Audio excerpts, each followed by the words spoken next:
안녕하세요, 파란나비입니다.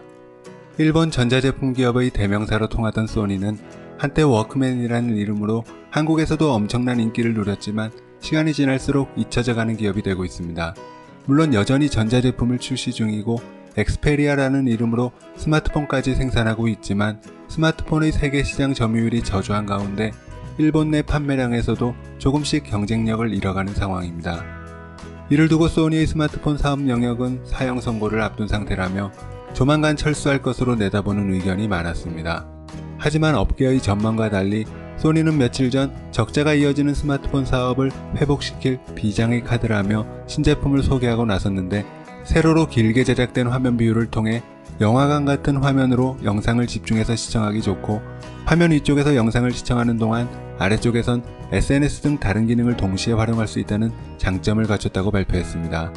하지만 이를 본 일본 네티즌들은 소니의 신제품에 실망감을 내비치며 망했다는 의견까지 나오고 있습니다. 삼성과 화웨이는 접었다 펴는 형태로 멀티태스킹을 제공하는 상황에서 기껏 위아래로 길게 늘려 흉내낸 것이냐며 주머니에도 안 들어가겠다는 조롱을 이어가는 상황인데, 이러한 일본 네티즌의 반응은 그나마 기대를 하고 있던 소니가 이번에도 삼성은 물론 화웨이에도 한참 뒤쳐져 보이는 제품을 들고 나왔기 때문입니다.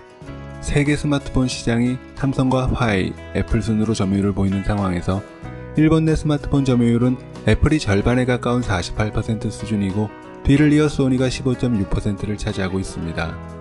이러한 점유율은 해마다 조금씩 차이가 있었지만 항상 애플이 절반은 책임지는 수준이었고, 뒤를 이어 소니와 샤프 같은 일본 기업들이 차지하는 와중에 삼성은 한 자릿수 점유율을 벗어나지 못하고 있죠.